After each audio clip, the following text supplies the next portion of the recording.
In May, President Donald Trump of the United States held discussions with Ahmed Al-Sharaa, the President of Syria. This marked the inaugural official meeting between the United States and Syria since the year 2000, when former President Bill Clinton held discussions with Hafez Assad, Bashar Assad's father. The remarkable incident appeared to grant Al-Sharaa the endorsement of the United States. To many observers, this was difficult to grasp. The so-called leader of the free world shook hands with the man who led Hayat Tahrir al-Sham, a former al-Qaeda affiliate, before cameras, and later referred to him as an attractive, tough guy. And since then, Trump and Sharaa have cozied up further.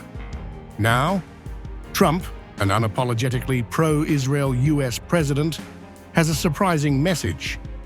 It is essential for Israel to adopt a diplomatic stance regarding Syria and to avoid taking any actions that might hinder the nation's progress and development. Here's all you need to know about the rapidly evolving geopolitical dynamics.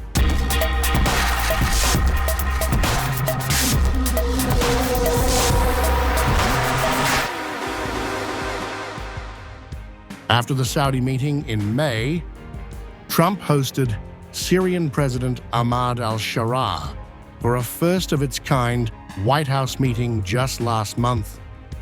Instead of the typical West Wing driveway used for foreign dignitaries, the Syrian leader entered through West Executive Avenue, which is adjacent to the main building. Al-Sharaa's visit marked a historic occasion, being the first time a Syrian head of state set foot in the White House since Syria achieved independence from French rule in 1946. This visit followed the lifting of US sanctions that had been in place during the long-standing Assad family regime. Having led the insurgent forces that successfully ousted President Bashar Assad last December, Al-Sharaa was appointed as the interim leader of Syria in January. Now, in a Truth Social post, Trump said, "It is very important that Israel maintain a strong and true dialogue with Syria, and that nothing takes place that will interfere with Syria's evolution into a prosperous state." He further emphasized that the present Syrian government presents a historic opportunity for the success of peace in the Middle East, which appears to serve as a subtle critique of Israeli strikes on Syrian territory.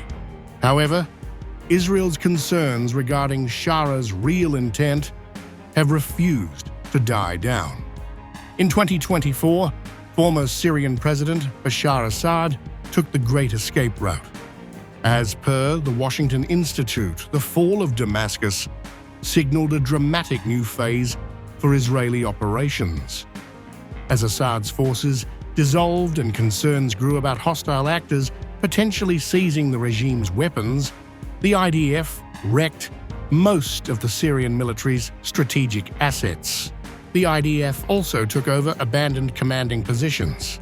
Israel has conducted routine operations to disarm border villages and seize heavy weapons. Think tank analysts say many Israeli officials view Al-Sharaa, a former member of al-Qaeda, and the Islamist militias that helped him topple Assad, as a burgeoning threat. Israel is concerned about the ongoing chaos in Syria as authorities struggle to gain control post-Assad. And from a legal perspective, Israel considers the disengagement agreement it signed with Assad's father in 1974 as inoperative once Bashar fell, at least until order is re-established. For several months, officials from the United States, Syria, and Israel have been engaged in discreet discussions aimed at establishing mutual security agreements. The focus of these negotiations revolves around avoiding conflicts near the border and clarifying the extent of Israel's troop deployment in southwestern Syria. The primary goal for Israel is unmistakable: to create a buffer zone that effectively distances Iranian and Hezbollah forces from its borders, while also maintaining operational flexibility for the IDF. So is Trump pushing Netanyahu away for Al-Sharaa, whom he tagged attractive? The jury is out. The United States was the first country to recognize the provisional government of the State of Israel upon its founding in 1948. The two countries do not have a mutual defense pact, as the US has with allies such as Japan and fellow members of the NATO alliance. However, Israel is among a short list of major non-NATO allies and has privileged access to the most advanced US military platforms and technologies.